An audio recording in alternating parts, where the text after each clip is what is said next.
Hola, estimados alumnos. Nos encontramos en este teórico de Medicina 5 para abordar un tema de la unidad de toxicología. El tema que vamos a ver hoy es plantas tóxicas. Y vamos a comenzar definiendo qué es una planta tóxica. Es aquella especie, aquella planta que contiene un principio tóxico que al ser ingerido o puesto en contacto de algún modo con un animal o con el hombre, puede llegar a producir daños en la salud. Por otro lado, vamos a definir que es una planta ornamental tóxica y es aquella especie, aquella planta que se utiliza como adorno y que contiene sustancias que pueden afectar la salud, en este caso de los animales.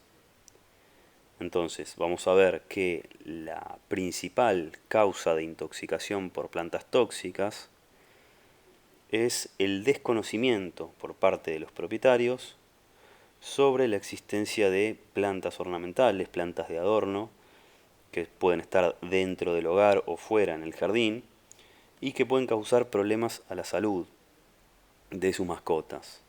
Entonces, de esta manera, las plantas son colocadas en lugares de fácil acceso, pudiendo ser ingeridas por los perros o los gatos. Bien, ahora nos vamos a preguntar por qué pueden consumir plantas los animales. Y vamos a ver que hay distintos factores que pueden llevar a un perro o un gato a ingerir plantas. Por un lado tenemos el factor que está relacionado con el comportamiento, ¿sí? Puede estar, eh, puede haber un trastorno de ansiedad por separación, puede ser por aburrimiento, en el caso de pacientes que son dejados solos en la casa, por ejemplo. El siguiente punto tiene que ver con la curiosidad, con el juego. Se suele dar en pacientes más jóvenes, cachorros, por eso está relacionado con el punto siguiente, que es la edad, y también con otro factor que es el hábito de mordisqueo. Suele darse más en los pacientes más jóvenes, no tanto en adultos, que además de, bueno, morder plantas, ingerir plantas, suelen hacerlo con otras cosas de la casa como muebles, por ejemplo. Y por último vamos a ver un factor que está entre comillas porque vamos a ver que no es tan así. La necesidad de purgarse. Muchas veces escuchamos a los propietarios decir que lo vieron a su perro o a su gato comiendo pasto porque se sentía mal y lo permiten ellos, dejan que el animal lo haga. Entonces vamos a ver que hay, por un lado, un concepto erróneo de purga. La purga implicaría la ingesta por la vía oral y la eliminación a través de la defecación. En este caso, el animal ingiere por la boca y lo vomita. Y por otro lado, la idea de que es beneficioso para el animal también es errónea. Si observáramos la estructura microscópica de una hoja de pasto, podemos ver que tiene forma aserrada, es decir, como un serrucho, digamos, lo cual genera un microtrauma en la mucosa gástrica. Y por otro lado, en el mejor de los casos sería que lo ingiera dentro de la casa, en el parque de la casa. Pero en el caso de que un animal coma pasto de una plaza o de un parque, también está el riesgo de que ingiera un tóxico, como puede ser un veneno que haya echado algún vecino, o un agente infeccioso, parasitario, etcétera. Muy bien, ahora vamos a ver cómo se clasifican las distintas plantas que vamos a ver en lo que queda del teórico. Vamos a ver que se clasifican según distintos criterios. Por un lado, la familia a la que pertenecen, por el principio tóxico que poseen, por la parte del vegetal que contiene el tóxico, ya sea raíces, tallo, hojas o frutos o flores incluso, por los signos clínicos que producen y también se clasifican en función a la gravedad de la intoxicación.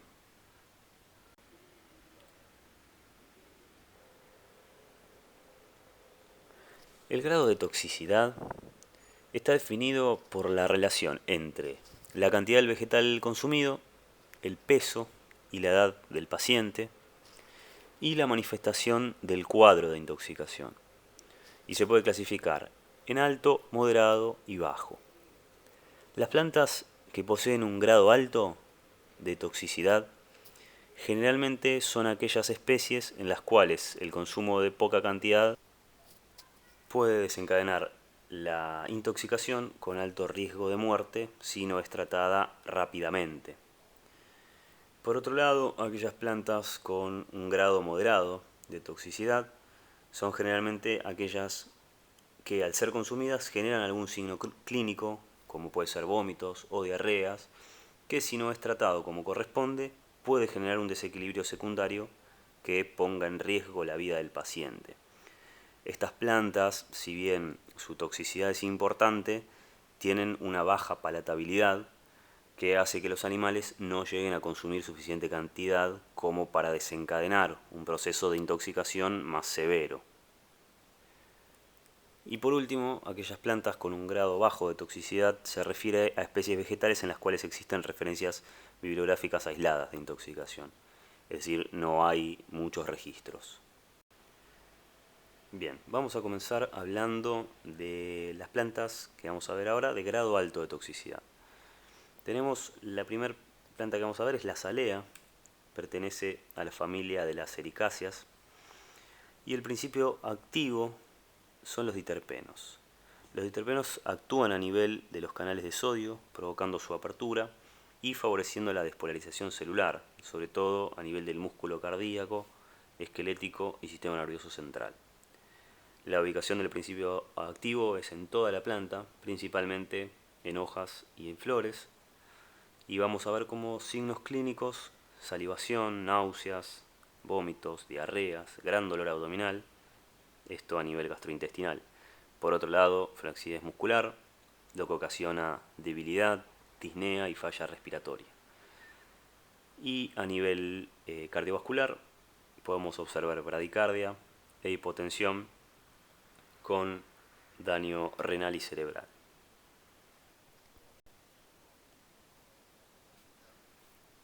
Bien, otra planta con alto grado de toxicidad es el laurel de jardín. El laurel de jardín pertenece a la familia de las apocináceas, ¿sí? Y presenta como principio activo glucósidos cardiotónicos. Los glucósidos cardiotónicos son similares a los digitálicos, utilizados como fármacos, y lo que hacen es inhibir la bomba de sodio-potasio. Como ustedes recordarán, la bomba de sodio-potasio actúa expulsando el sodio e ingresando potasio en contra de sus gradientes de concentración. Entonces, al verse inhibida esta bomba, hay un mayor intercambio de sodio con calcio, aumenta el calcio en la unión actina-miosina, por lo tanto hay mayor fuerza contráctil. Por otro lado, hay aumento del sodio intracelular por retención y hay cambios en el potencial de membrana en reposo, en la excitabilidad y en la velocidad de conducción de las fibras cardíacas. El principio activo se ubica en toda la planta, inclusive en sus vapores al quemarla o en el agua de los jarrones donde se colocaron sus flores.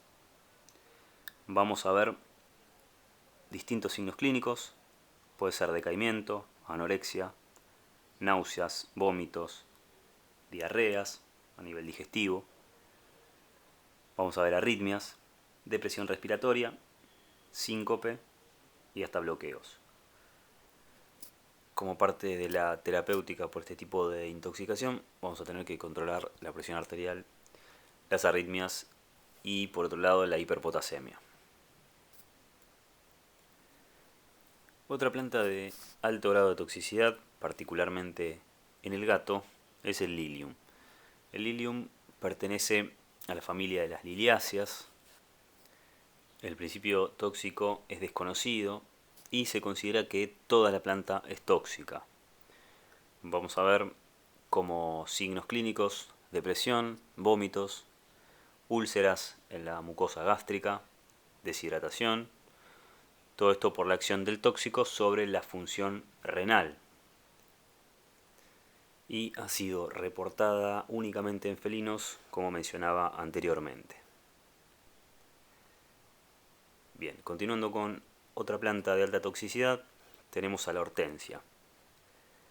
La hortensia pertenece a la familia de las saxifragáceas.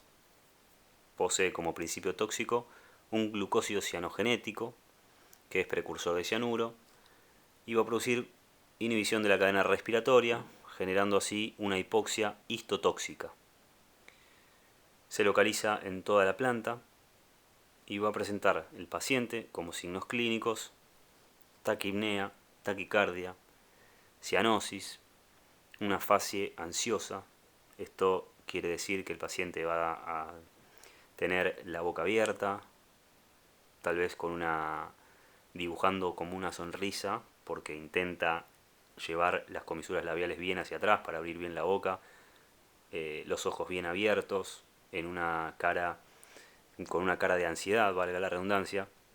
Incluso puede haber posición ortopneica. La posición ortopneica se caracteriza por presentar los codos abducidos, es decir, bien abiertos para ampliar la caja torácica, el cuello estirado, para ingresar más oxígeno dentro del organismo. Obviamente sin éxito, porque el problema está a nivel de los tejidos que no pueden aprovechar el oxígeno. Va a haber también acidosis metabólica, temblores e incoordinación, y finalmente muerte por falla cardíaca y respiratoria, que se puede producir desde unos pocos minutos hasta 2-3 horas luego de la ingesta.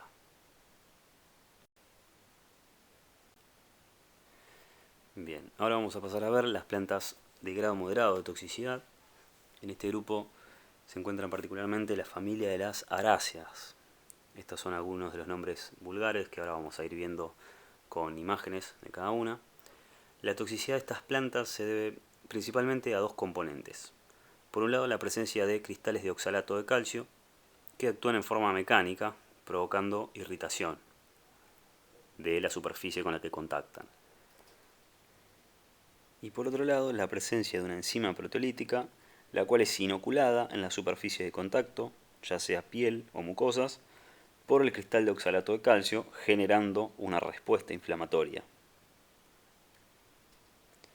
Bien, esta imagen que tenemos acá es una imagen por microscopía electrónica de una vacuola abierta con varios cristales de oxalato.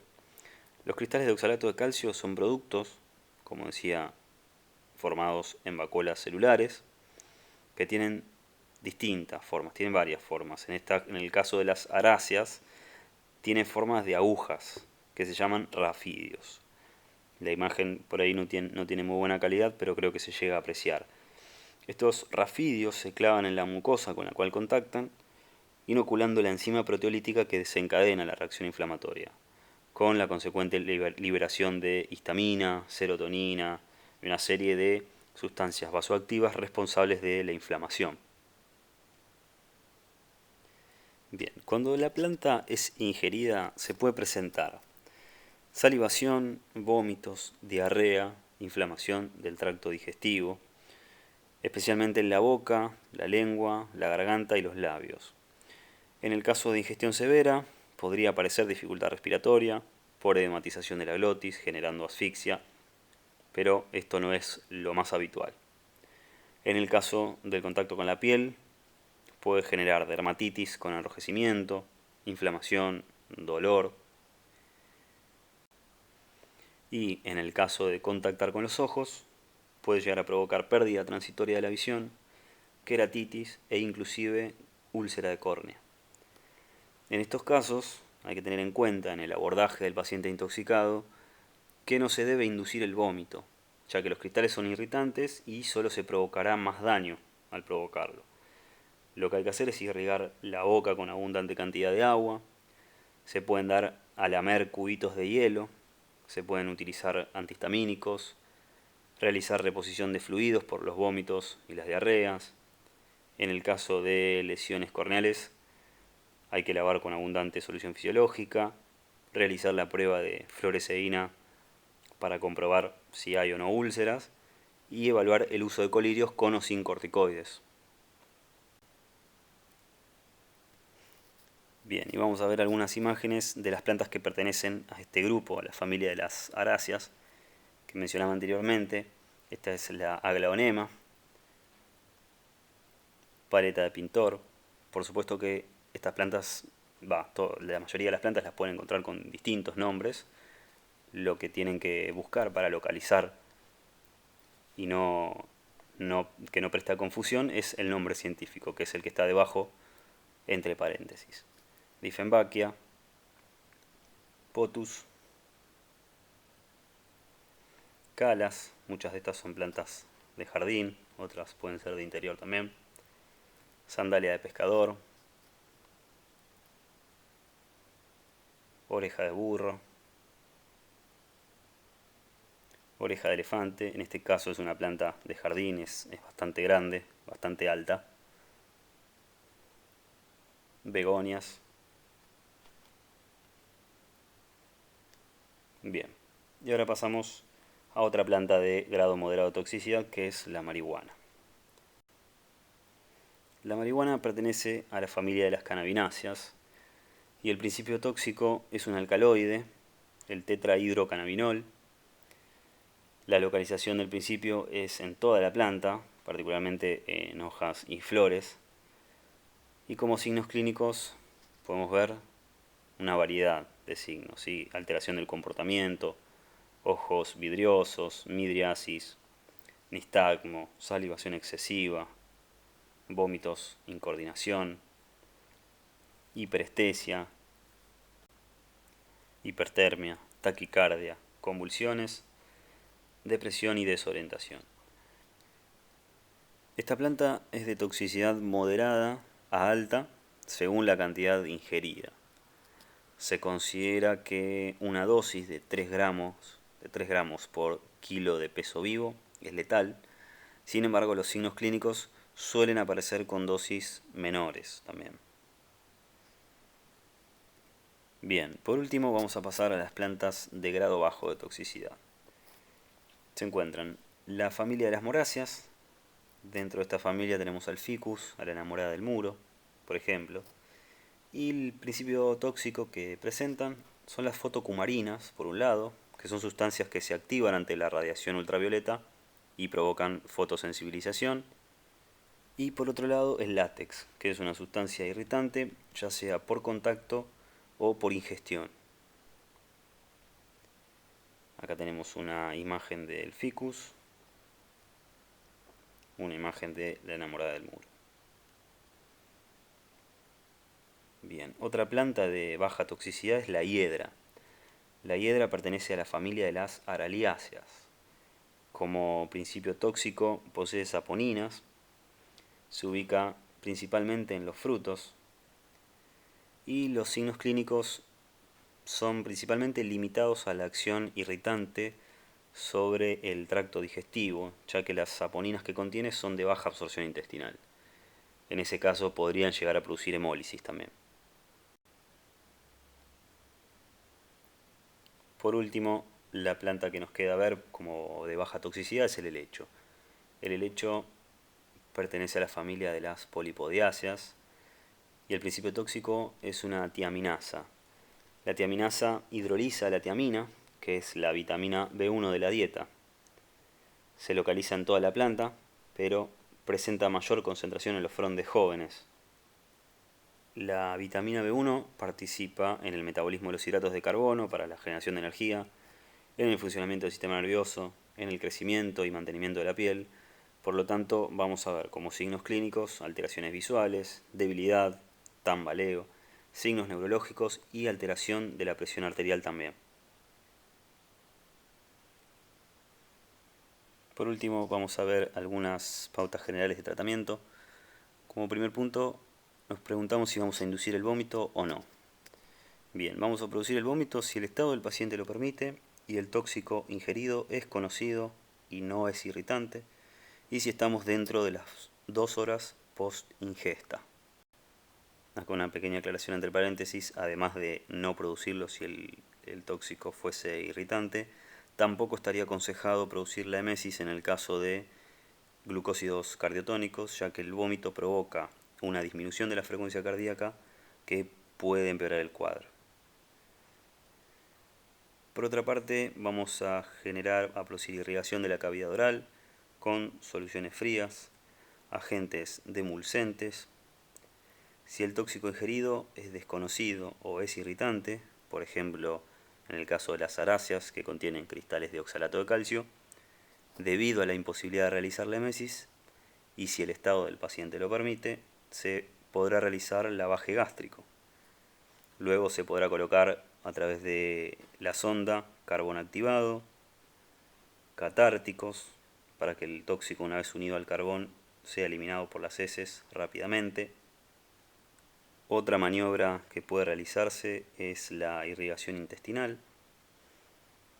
Por otro lado, si el paciente no está estable, teniendo en cuenta su sistema respiratorio, cardiovascular o presentara convulsiones, deberá realizarse tratamiento sintomático acorde a la situación. Administrar anticonvulsivantes, glucocorticoides y diuréticos, ya que en cada convulsión hay inflamación del sistema nervioso, oxígeno, fluidoterapia y monitorear constantemente al paciente intoxicado. Por último, y no menos importante, sin dudas, es fundamental la prevención para evitar todo esto.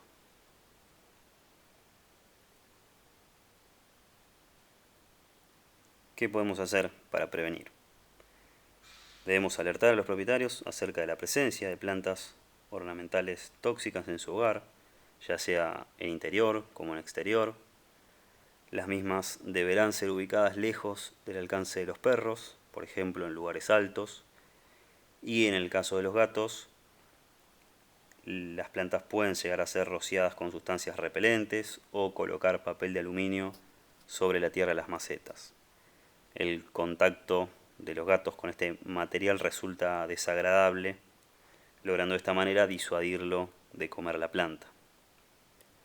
Debido al hábito inevitable de consumir material vegetal, sería aconsejable plantar avena, lechuga o zanahoria que no ocasionarían problemas. También existen en el mercado plantas como la hierba gatera o la valeriana que resultan atractivas para los gatos y no son peligrosas.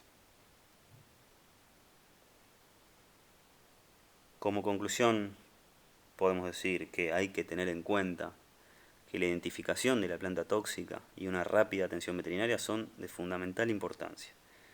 Y por supuesto que siempre es mejor prevenir una intoxicación que tratarla. Bueno, para finalizar, acá les dejo la bibliografía consultada para complementar este teórico. Y por último, cualquier duda que tengan sobre este teórico la pueden enviar a este mail que con gusto los estaré ayudando. Muchas gracias por su atención.